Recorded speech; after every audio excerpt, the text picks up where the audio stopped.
The views and opinions expressed by guests on the TWBC podcast are solely those of the guest and do not necessarily reflect the views of, nor constitute an endorsement by the host, TWBC, or the advertisers.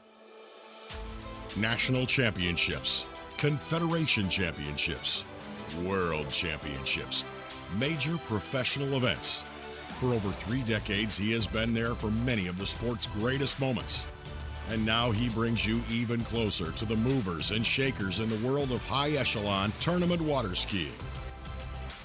From the founder and creator of the Waterski Broadcasting Company comes the TWBC Podcast. And now here's your host, Tony Lightfoot.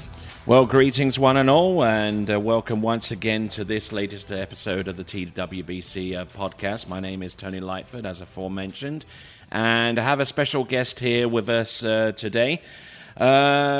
A man who has been involved in the sport for not a particularly long time, not compared to many of you out there, but his impact within the sport, especially in terms of publication and in media, has actually become quite profound. His name is Gregoire Desfond. How are you doing? I'm really good, Tony. Glad to be with you. Thank you for having me. Good. Tell us a little bit about your background, how you got into the sport, and how you got to where you are right now. Well, as you might know, my wife, Amber Frank, is in the French team for almost 17 years, I guess. And she was the one bringing me around the lake so I could watch her. I used to do some small water ski, like younger. I knew how to get up on the ski and stuff like that. But I was not really close with competitive water ski, obviously, nor slalom course, like stuff like that.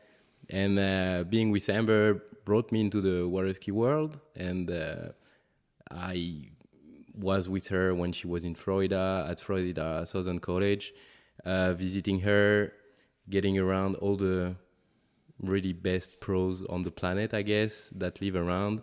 And I just wanted to kick in and jump into this industry.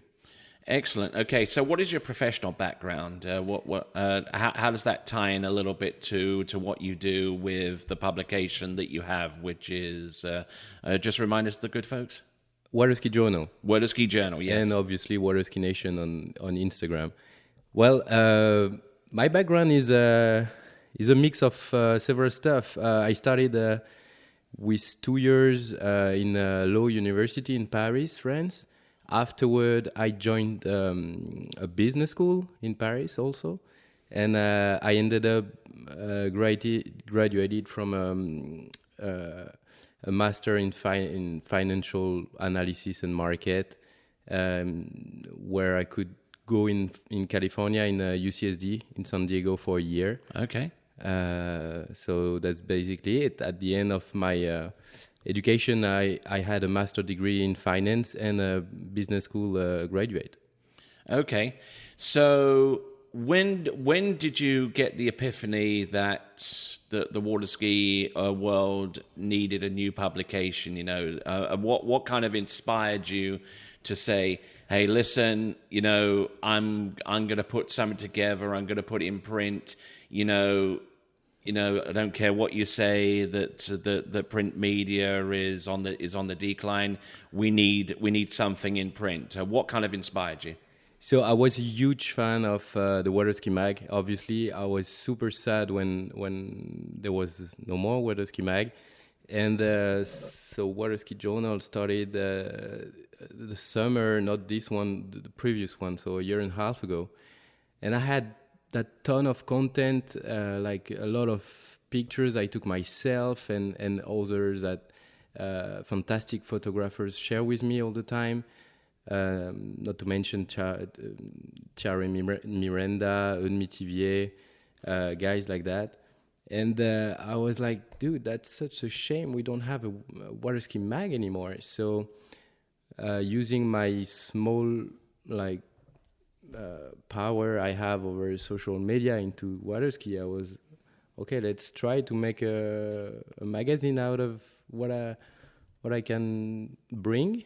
So it started really with a digital format. I didn't want it to be printed at first because I wanted it to be free. So therefore, everybody can read it no matter where you are. And the first edition was read digitally by over, if my memories are okay, 6,000 people. Just the first issue.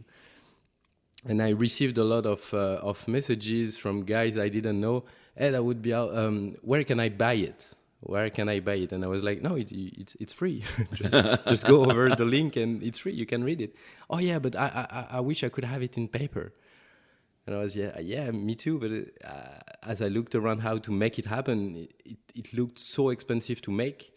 So at the end, I was like, okay, you are a few numbers to ask me to print it out. So it's going to be expensive because I don't know how to get it cheaper. But at the end, you have it. Yeah, because there's always that balance that you have to strike whenever you're trying to print something. You know, it obviously the cost to print something have risen steadily over the years, and the way that a lot of publications have to balance that out is by having more advertisers. But then when you start throwing more advertisers into the magazine, there's less content, you know, so I guessing you've been rather keen to strike that balance. Do you feel you've done so successfully? At the end, I don't lose too much money. So that was my target. Okay, so typically whenever you set out to go on a blank slate with the latest edition of Waterski Journal, I mean, typically what is your game plan? What is your mission to whenever you say, okay, I'm going to select him to go on the front cover, I'm going to select her to go on the back cover. What goes on in between planning wise?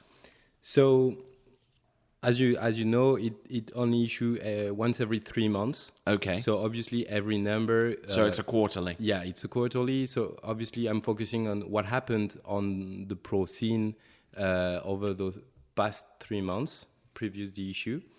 So to choose who's gonna be on the cover, that's a tricky one. For the first ones, I just took the pictures I really loved. I think the number 2, Todd Ristorcelli, the guy who was behind Waterski Mag, was kind enough to give me a picture of Jamie Beauchesne he took years ago, because inside the article, Freddie Winter wrote an article about Jamie Beauchesne. So I choose this one this way. And if I have to talk about the last issue, it's Joel Poland on the cover page.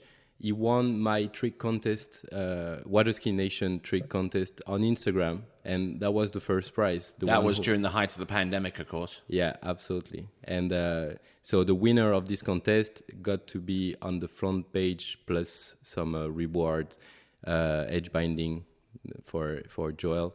And that's how I chose him. I don't know yet who will be on the next one. Probably some. You're trying to keep that. You're trying to keep that a surprise. Maybe a secret. You know, maybe one of the world champions that will be crowned here in a few days' time. Maybe we're recording this a few days before the start of the World Championships in October. But one thing I wanted to ask you is in regards to the pandemic and how that's kind of affected things where you are in France and across Europe. I mean, you have a fairly good eye on what's going on. You're fairly close to the pulse of what's going on with tournament water skiing. So how do you feel that Europe as a whole, and probably France especially, has weathered it through the pandemic? I'm not sure I understood the question. Do you think they've done okay with the pandemic? Do you think water skiing is in a good state right now where it is, Yeah, okay. So I think Waterski is it is in a good state right now. I think it keeps rising again. I think we had a really good momentum right before the pandemic with all the beautiful tournaments happening in America and also in Europe. With the commitment of a few like Matteo Luzzeri in Italy and some others across the whole Europe. Unfortunately, COVID-19 stopped Europe Pro events for 2 years. We had San Gervasio Pro-Am again this year, thankfully. And US is really different. We had a season in US last year. We have a tremendous one this year, despite the pandemic. So, yeah, to me, it goes in the right direction. It will keeps growing, I guess. And if Europe can recover as US did on the pro scene, pretty sure next year will be insane. All right, then. Obviously, you're making a small reference to the Waterski Pro Tour, which you had a little bit of influence in trying to get off the ground. You know, you threw the idea to a few of interesting parties, and then finally this year, in the middle of probably the worst pandemic disaster in the middle of history, y'all decided to say, why not let's do a brand new Waterski Pro Tour with new points, you know, and just something to really kickstart worldwide water skiing again. Your take on that? Yeah, the general idea was from beginning to promote as best as we can with the tool we have. That could be me with Instagram and Waterski Nation. That could be you and Vincent Stadelbord with TWBC. Anyone that have some kind of small influence into the sport, let's bring that together and push for more marketing communication that everybody can follow what is happening on the pro scene. That was the main purpose to me, and so far so good, I guess. All right then. So far as skiing is concerned, obviously there are pushes to try and increase exposure and everything like that. But to counter that, there are a lot of frustrating things that occur within the sport of water skiing that, you know, that gets people absolutely pulling their hair out and like wondering, what can we do to fix this? Are there certain things in your mind that need to be kind of fixed for the sport in order for it to move forward in the best way that it should be? Well, it depends what kind of frustration you're talking about. Yeah, I mean, from I don't know, from the official aspect, from running tournaments and that kind of stuff. There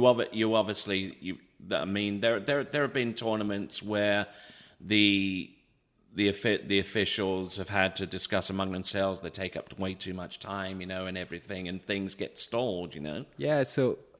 To be honest, that is not my job. I'm not qualified enough to be technical. I'm not qualified enough to tell officials what to do or not to do into their tournaments. My only kind of skill is to talk about them the best I can so that everybody can know the tournament is happening, what is going on there, provide some content, pictures, video, make a recap of it, stuff like that. So I'm pretty much a layer on top of everything that is happening, but I'm certainly not inside what the decisions are made or not made. So I guess if there are frustrations somewhere, obviously we have to fix them. We have to talk about them and try to solve the problem. To me, we have to go into simplicity. I think water ski is a beautiful sport. Sometimes we are like, as you say, scratching our hair with small tiny details, which can be huge for when you are deep into the sport. But from a guy like me that doesn't know much technical and stuff, we don't care. We just want to see beautiful guys and girls skiing what they know, like how they know how to do, give their best, and follow the action. All right, then. I'll ask you one final question. It goes down to demographics because another towed water sport, and I'll say out loud, it's wakeboarding, tends to attract a younger demographic into their sport. You know, the coveted like 15 to 21 or like 21 to 35. You know, that demographic. You know, by comparison, water skiing tends to be done by athletes and by people of an older demographic. What do you believe the sport has to do in order to be more attractive to the younger set that advertisers and sponsors covet? You know, in terms of pushing their products and services in association with events. I guess we have to make it cool.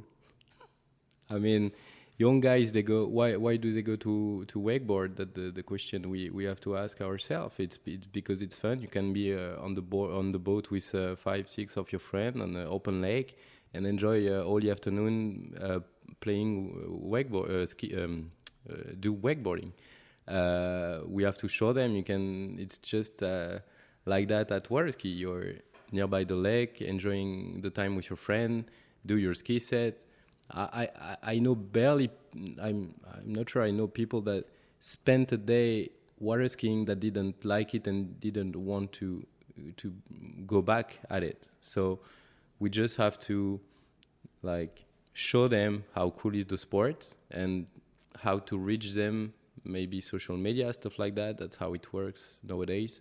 So yeah, I think maybe show how cool water ski is, and if we go deep inside the financial aspects and stuff like that, obviously water ski is an expensive sport, so maybe try to find some ways so it's not that expensive for young people, but other than that, I don't have the answer yet.